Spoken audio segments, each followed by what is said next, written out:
Amis de la logique, bonsoir. J'aime bien montrer un petit peu les choses par l'exemple.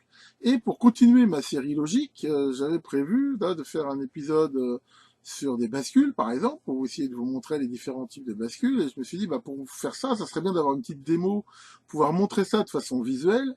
Et je me suis aperçu que j'avais pas grand-chose, enfin, je veux dire, à part de la bidouille. Et en même temps, depuis longtemps, je voulais faire un truc pour tester les montages de microcontrôleurs, parce que, ou même des montages logiques en général, que souvent on est emmerdé, on fait ça des interrupteurs ou des bouts de fil, ça fait des rebonds, c'est pas toujours sympa. Pour visualiser les états logiques, on met des lettres comme ça à droite à gauche. Donc ça me gavait un peu, je me suis dit bon, allez, profite, on va joindre l'utile à l'agréable et fabrique donc quelque chose qui va être un petit peu plus présentable et surtout vraiment plus universel pour faire tout ce genre de présentation et de test. Alors je me suis fixé quoi comme cahier des charges?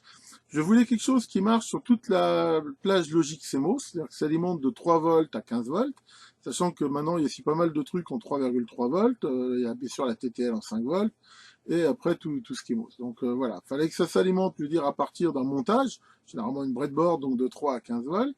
Je voulais pouvoir générer facilement 12 états logiques. Alors pourquoi 12? Parce que moi je travaille encore souvent sur des trucs 8 bits, mais souvent il y a besoin de signaux de contrôle, des read, des write, des enable, des choses comme ça. Et pouvoir aussi en visualiser 12. Donc là 12, bah, en fait c'est des simples LED, mais qui vont permettre donc de visualiser facilement des signaux logiques, sachant que ça se relie avec des petits connecteurs Dupont sur ce qu'on veut, éventuellement soit des grip fields, soit des breadboards.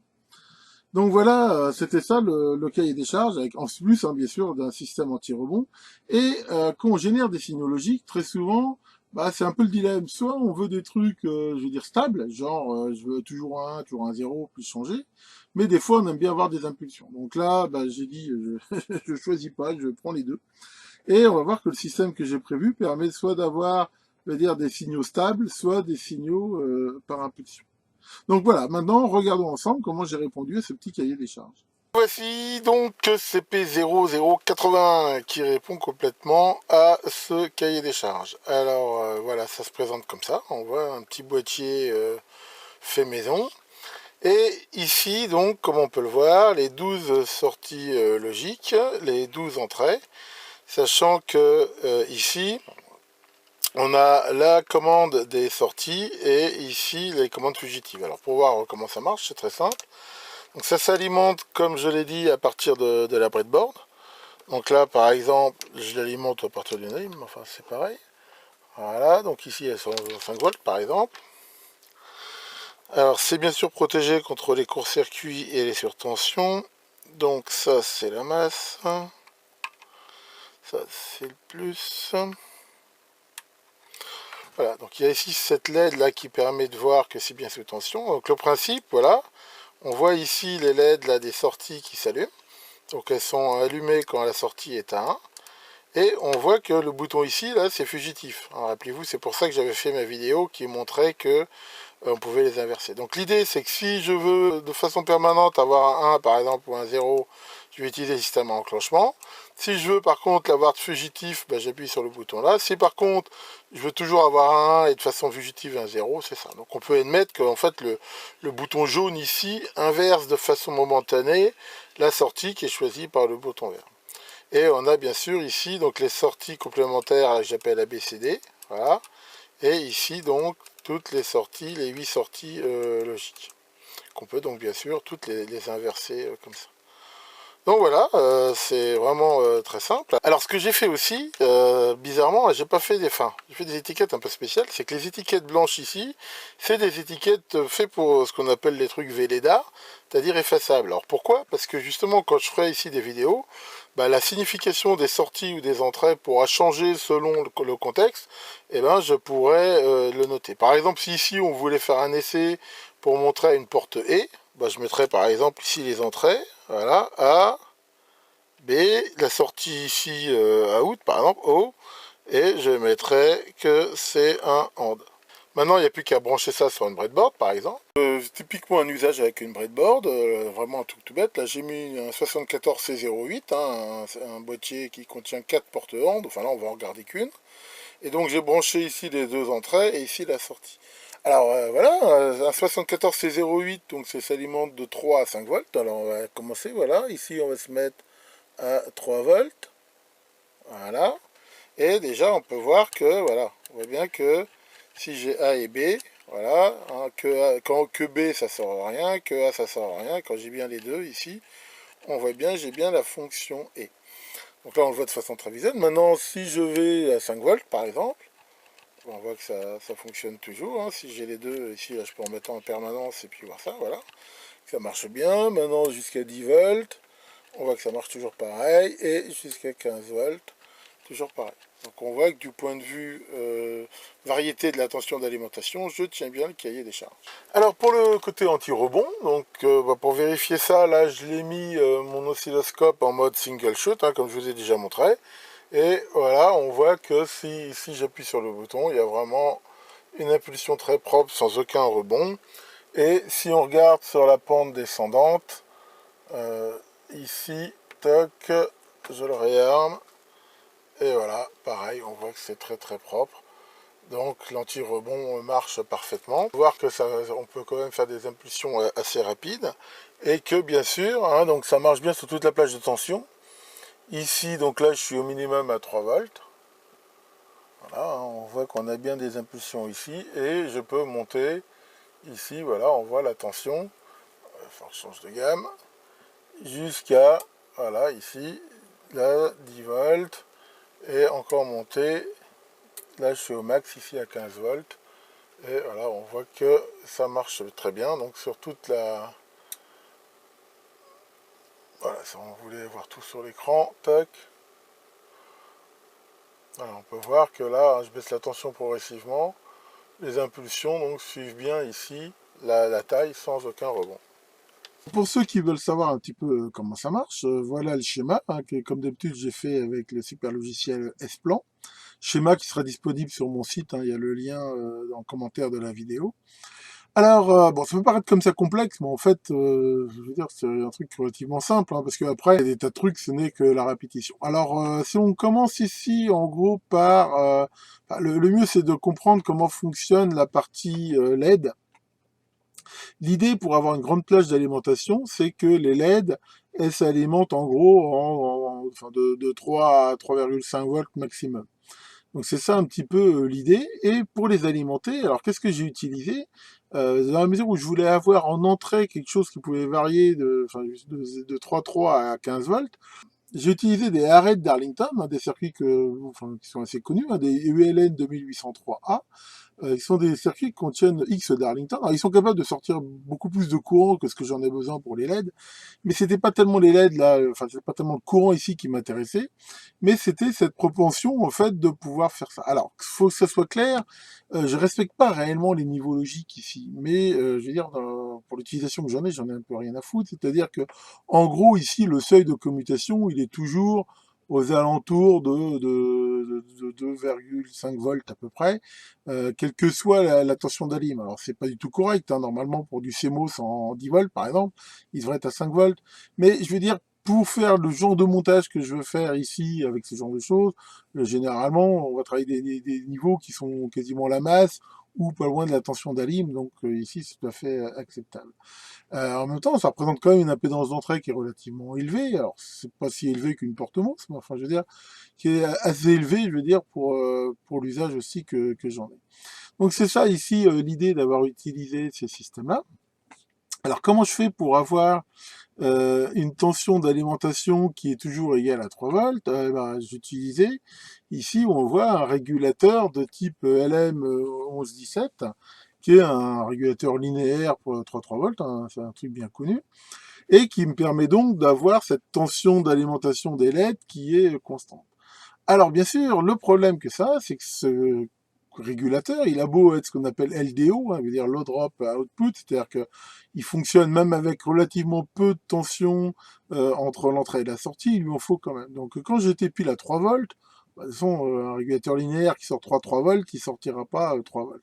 Donc là, j'ai utilisé une grosse astuce, j'ai pris un relais 5 volts ici, et qui, en gros, court-circuite le régulateur, enfin le meilleur circuit, c'est-à-dire qu'on voit que tant que la tension ici est inférieure au basculement du relais, et ben on voit que la tension elle arrive ici, hop, elle passe pas par le régulateur et elle alimente les LED. Et dès que la tension va être assez forte pour faire basculer le relais, et ben le régulateur va rentrer en fonction. Un relais en plus ça a naturellement une hystérésis, donc ça c'est plutôt bien. Maintenant le petit relais que j'ai pris, hein, c'est un relais 5 volts, il commutait un peu trop tôt. Donc je lui ai mis ici deux petites diodes en série de façon à ce qu'il commute à la tension que je voulais. Selon le modèle de relais que vous avez, ça peut éventuellement varier. Mais voilà, c'est grâce à cette petite astuce que j'arrive bien à avoir toujours ici une tension des LED à peu près constante, ce qui fait une luminosité à peu près constante sur toute la plage de 3 à 15 volts. Alors, reste ensuite le système logique. Alors, le système logique, c'est un truc qui est tout bête, hein, il n'y a même pas de logique, c'est fait bêtement avec des interrupteurs. On voit que le principe ici, c'est que il y a le fameux bouton poussoir stable ici, qui choisit ici soit la masse, soit rien, sachant qu'ici, il y a un pull-up qui fait donc un 1. Voilà. Et l'inverseur, en fait, qui choisit, voilà, sur le système inverse. Enfin, c'est vraiment un truc, enfin, on voit très bien ici le schéma, fait avec deux poussoirs. Il faut que ça soit bien sûr un double inverseur au moins et un inverseur fugitif. Hein, et donc là, j'ai utilisé, encore une fois, ces petits inverseurs que je vous avais montré, qu'on pouvait bricoler justement en fugitif ou pas. Donc voilà, ça c'est ce que j'ai appelé en fait le truc de commutation pour pas le répéter, hein, mais j'ai appelé ça PBX. Pourquoi? Parce que après, c'est tous les poussoirs buttons de 1 ici à 12. Et donc c'est ça qui alimente, on va dire, directement sur le bus ici qu'on voit noir, donc des sorties qui sont soit à la masse, soit tirées à l'alimentation positive, donc de 3 à 15 volts, par cette résistance-là. C'est aussi là-dessus que sont pris ici les sorties, hein, donc les LED ici qui visualisent les tensions de sortie. Pour ce qui va être de l'anti-rebond, alors comment j'ai fait? J'ai fait un truc très très classique, hein, vu que j'avais 12 anti-rebonds à faire, hein, j'allais pas m'amuser à faire ça avec plein de condensateurs et tout. Donc j'ai pris un système très connu, j'ai utilisé des circuits CMOS donc qui s'alimentent bien de 3 à 15 volts, des CD40 174, sont les versions CMOS du TTL 74 174 qui contient 6 bascules D. Alors, je sens, c'est l'objet de ma prochaine vidéo, les bascules. Mais en gros, c'est quoi? C'est que la sortie, pour chaque bascule, hein, il y a une entrée D, une sortie Q. Et ce qu'il y a à la sortie Q, c'est ce qu'il y avait à l'entrée D au moment où il y a une impulsion positive mise ici sur les entrées clock qui sont communes à toutes les bascules. Et ces entrées clock ici, comme on peut le voir, sont commandées avec un petit 555, hein, voilà, un truc très classique, monté en astable à une fréquence d'à peu près de 50 Hz, hein, à vue de nez. Et ici, ça veut dire en gros, c'est une période de l'ordre toutes les 20 millisecondes. Et donc, on peut voir ça comme une sorte d'échantillonneur, en fait, hein, on va dire toutes les 20 millisecondes. Et ben ici, toc, la sortie va être égale à celle de l'entrée. Ce qui fait que si à un moment donné, il y a des rebonds, ils seront pas pris en compte parce que il faudrait que les rebonds soit beaucoup plus lent que la fréquence d'échantillonnage ici, qui est calculée pour être justement plus haute que les rebonds. Donc voilà, bon, je ne vais pas parler ici des bascules, parce que c'est justement l'objet d'une autre vidéo de la série logique, mais enfin, voilà comment ici a été fait le système, sachant qu'après, les sorties, voilà, on les retrouve ici. Les sorties ici logiques, on voit, c'est les sorties de ce système de bascule, qui sont donc au niveau MOS, c'est-à-dire quasiment la masse ou la tension d'alimentation quand c'est un. Donc voilà, après quelques petits découplages, un truc classique. La protection contre les courts-circuits, vu que ce truc-là est fait pour être branché sur une breadboard, j'ai encore utilisé un Transil ici, un P6KE15A, qui, déjà vu qu'il est unidirectionnel, se mettra en court-circuit si on inverse la polarité, ou si on dépasse 15 volts. Donc voilà pour ce schéma, hein, qui est, comme on peut voir, est assez simple. Ici, j'ai utilisé une notation, on peut voir ici de bus, le fait qu'on a trop de fils, ça sert plus à rien dans les schémas de les mettre, on ne voit pas rien. Donc voilà, là on les représente par ces traits gras ici, qui représentent des bus qui simplifient la lecture. Alors, physiquement, comment se présente la carte? Donc voilà, j'ai essayé de faire quelque chose d'assez compact. Ici, comme on peut le voir, là j'ai tout câblé avec du fil. Alors bien sûr, quand il y a des bus comme ça fait tout de suite beaucoup de fils. Donc là, je fais ça avec du fil wrapping, hein, que je dénude avec ça. Alors, on peut voir que, apparemment, on va dire, tiens, les fils, ils sont un peu longs. C'est fait exprès. Quand on fait ce genre de montage, on a tout intérêt à laisser un peu de mou, parce que si on veut faire des modifs ou des choses comme ça, si les fils sont tendus, c'est impossible. Alors c'est vrai que ça fait un petit peu fouillis comme ça, mais ça fonctionne bien. Donc ici, on peut voir, j'ai mis le régulateur sur un support, hein. D'ailleurs, on voit que tous les circuits sont sur support, avec un petit radiateur. Il faut savoir qu'à 15 volts, si toutes les LED sont allumées, ça va dissiper dans les 3 watts, hein, d'après ce que j'ai calculé. Bon, ça devrait le faire, hein, ici sans problème. Ici, on retrouve le relais. Donc voilà, alors c'est fixé ici avec des entretoises. Voilà, qui d'un côté tiennent ici la plaque et de l'autre côté fixe sur le fond. Alors j'en ai profité ici pour mettre une petite entretoise aussi à la place d'un écrou pour le régulateur. Pourquoi? Parce que ça faisait une portée assez grande ici et quand on appuie sur les boutons, la carte fléchissait un petit peu comme ça, ce qui n'est pas très bon. Donc là, ça appuie sur le fond et c'est bon. Alors bien sûr, j'ai voulu mettre un truc métallique pour avoir un bon couple de serrage. Donc ça m'a obligé ici à isoler le régulateur. Pourquoi? Parce que sur ce genre de régulateur, contrairement au 78XXX, la languette métallique est au potentiel de sortie. Et donc là, je l'ai isolé, hein, en mettant ici une toile silicone. Sinon, voilà, rien à dire. Alors, quelque chose qui est intéressant, c'est qu'on voit très peu de composants passifs, à part ici des résistances. Pourquoi? Parce que là, j'ai vraiment inauguré, on va dire, de l'hybride. Hein, on peut voir que, alors je sais pas si on voit bien, parce qu'elles sont assez planquées sous les fils, mais voilà, il y a énormément de composants CMS, enfin énormément, je veux dire, tous les composants quasiment passifs ici, voilà, là on en voit, sont des résistances CMS qui m'a permis de faire un câblage relativement compact. Et finalement c'est assez pratique, hein. Je fais de plus en plus comme ça quand je fais du prototypage, de faire de l'hybride CMS traversant. Et voilà, hein, ici donc voilà, là on voit le 555 pour le circuit anti-rebond. Voilà pour le circuit. Pour usiner la face avant, pour faire des trous comme ça, avec surtout bien alignés avec une telle précision, c'est quasiment impossible à faire à la main. J'ai utilisé bien sûr ma petite CNC et j'ai utilisé Kanban, sachant que voilà, bon, j'ai fait quelque chose, j'ai rentré à la main ici donc toutes les coordonnées de tous les trous et des découpes que je voulais faire. Bon, ça a pris un petit peu de temps, mais enfin dans la mesure où c'est une grille de 54 et que Kanban permet de faire des modifications multiples sur une sélection, par exemple, on peut changer toutes les coordonnées Y ou X ou ce qu'on veut, ça a été finalement relativement vite.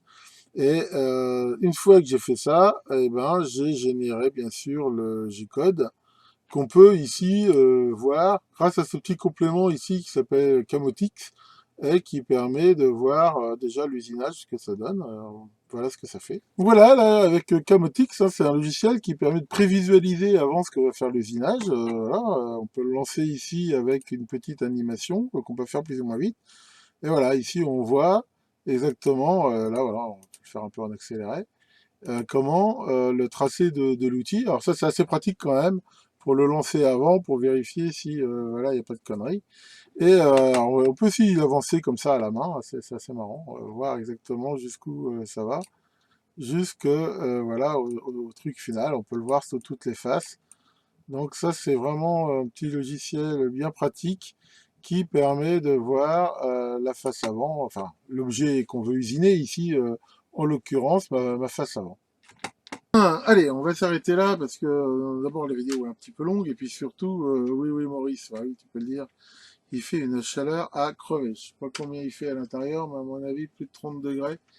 C'est un peu harac à supporter, puis en plus je coupe le ventilo parce que ça fait du bruit pour la vidéo. Mais je suis impatient de le remettre. Grâce à ce petit appareil que j'ai eu le plaisir de concevoir, fabriquer et de vous présenter dans cette vidéo, je pourrais dans les prochains épisodes de la série vous montrer de façon beaucoup plus visuelle un petit peu ce qui se passe. Et justement, c'est une vidéo, ça fait souvent qu'il y a des gens qui me demandent ça.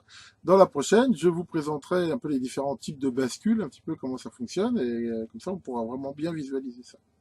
Voilà, si vous voulez le fabriquer, il n'y a aucun problème, hein. Comme d'hab, il y a le schéma, il y a les plans. Alors c'est vrai que je fais pas de circuit imprimé, moi. Peut-être que sur un truc comme ça, j'aurais peut-être gagné ma vie à en faire un. Maintenant, si certains d'entre vous veulent en faire un et le publier, n'hésitez pas à me donner le lien hein, sur EasyODA ou autre, et je me ferai un plaisir de le partager. Voilà, très bonne fin de week-end à vous. La grande chaleur évite de faire fondre vos circuits, et à très bientôt pour de prochaines vidéos.